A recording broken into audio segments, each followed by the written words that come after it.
100. Jump maybe 50 flat left to flat left. 200. Yeah, he's got something. He's going to be something special. Rightish big jump, go 150. Rightish jump maybe. Richard turned around to me and said, "Dad, all I want to do is drive. I'm going to be a rally driver." And with that, he fell asleep. Low, 50 fast lane, plus. Too easy, 70. And I said to him, "So when are you going to get a proper job?"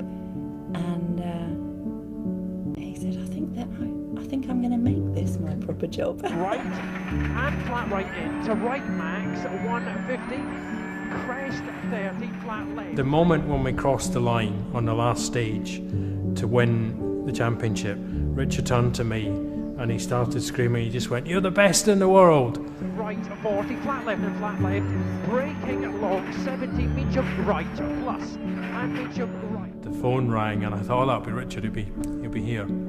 And it was Richard's trainer, and he said Richard's collapsed. My first reaction was, he's exhausted.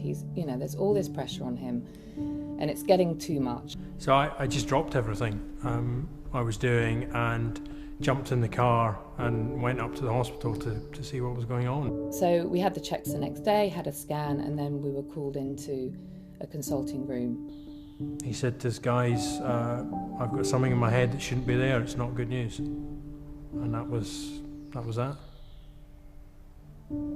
I just remember Richard was very calm. Richard was very, very much like, right, okay, what do I do now? What's next? Whereas I was completely beside myself.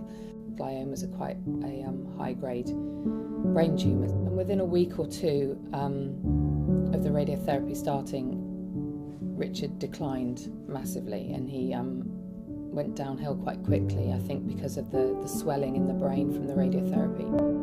And Zoe, myself, and quite a few other people were spending a lot of time with him. And one minute he would say, I feel perfectly normal.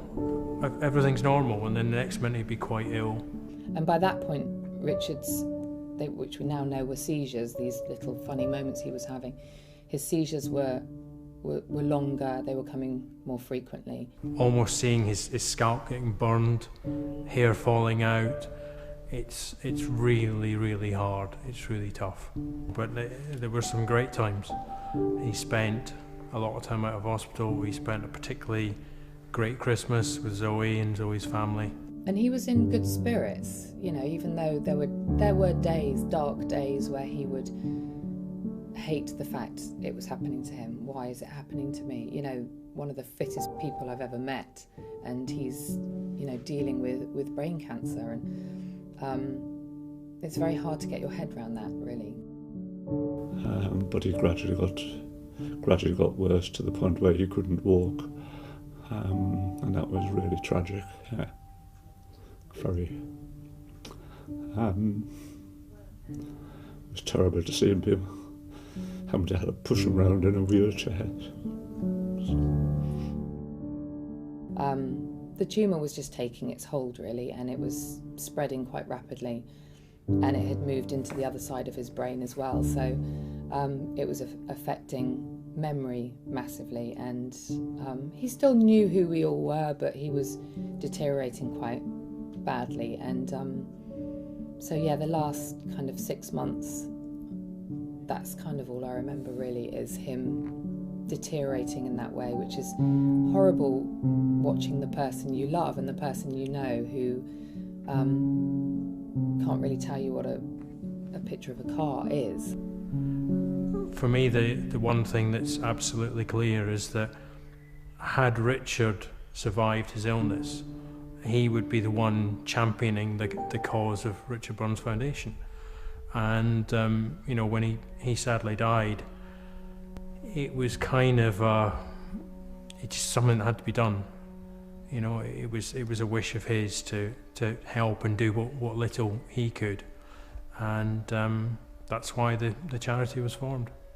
Yeah, well, strangely enough, actually, I'd never, although my yeah, my heart and my eyeballs stayed on the start line for a good 30 seconds before they caught up with me.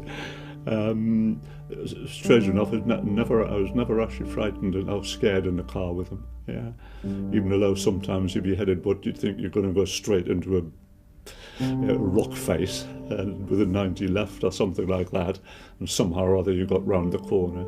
Even under those circumstances, he just seemed to have that total control of the car. But for me, I'll always remember Richard the rally driver, but more so Richard the person and everything he stood for.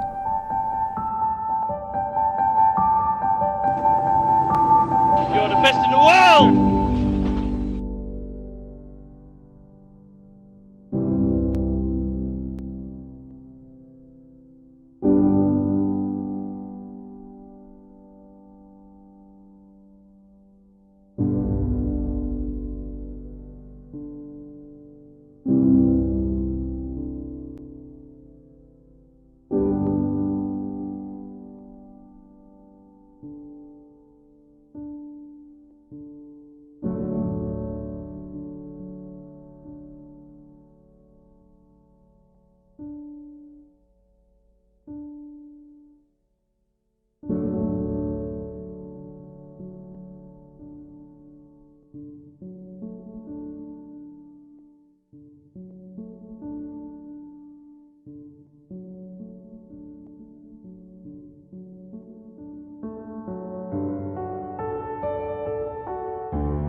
Rичард Бернс, 2001 World Rally Champion. How does that sound?